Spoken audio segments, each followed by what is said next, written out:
Imagine all the plastic waste we throw away every day could actually turn into something useful, something powerful, something that could literally run your car. Well, that's not science fiction anymore. It's happening right now, and it's called Plastoline.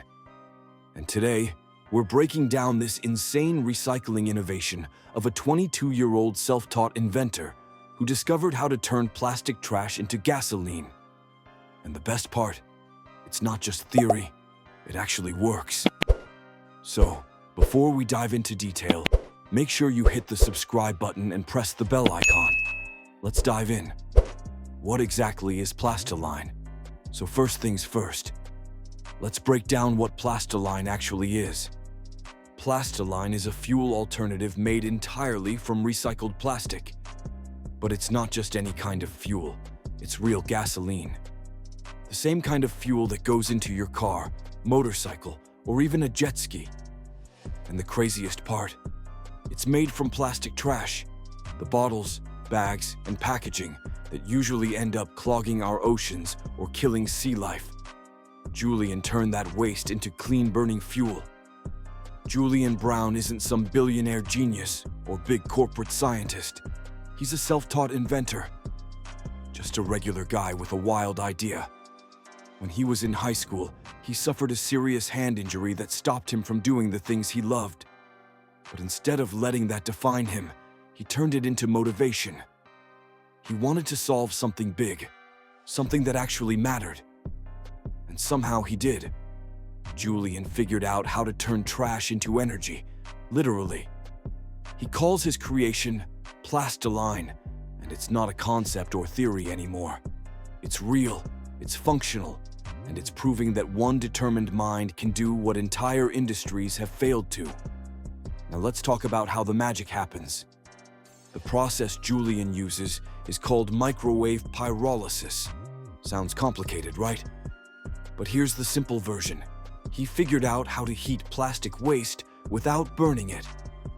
Normally, when you burn plastic, you release toxic fumes and destroy the material.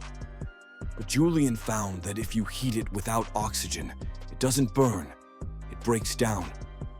The long chemical chains that make up plastic start to decompose into smaller hydrocarbon chains, and those smaller chains turn into liquid fuel.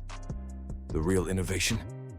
Julian didn't just use traditional fire or gas heat. He used microwaves.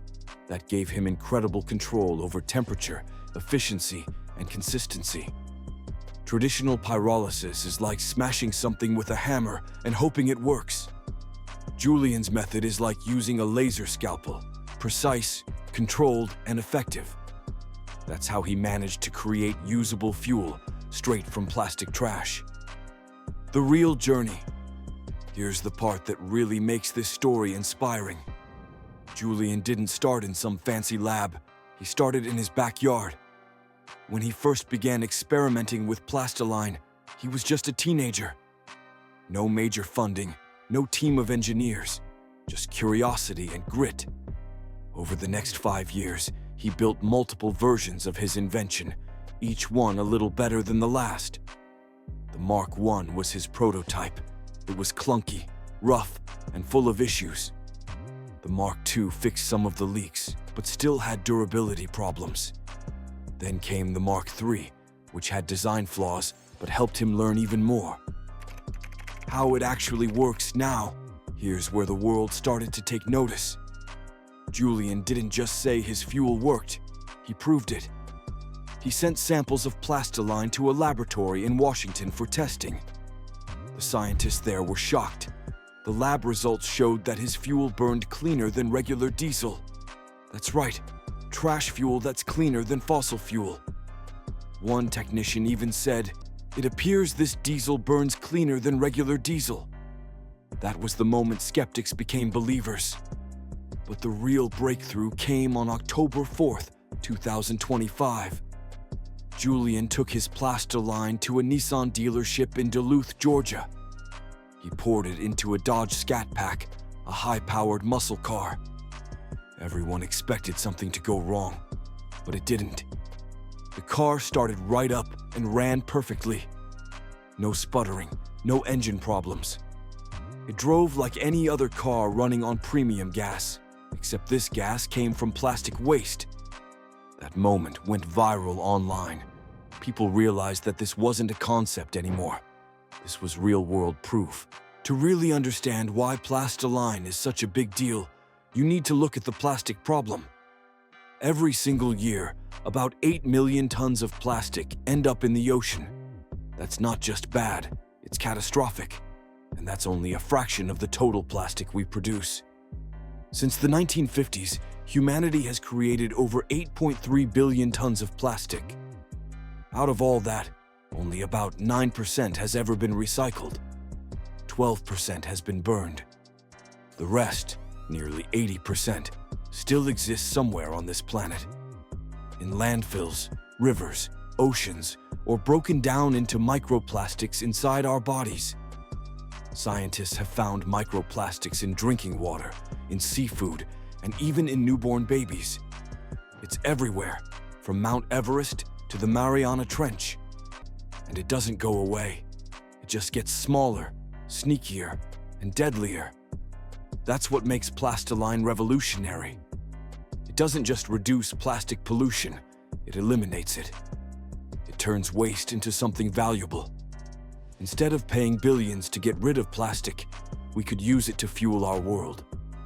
Imagine a future where your garbage powers your car instead of polluting your planet. That's the kind of future Plastoline is pointing toward. The science.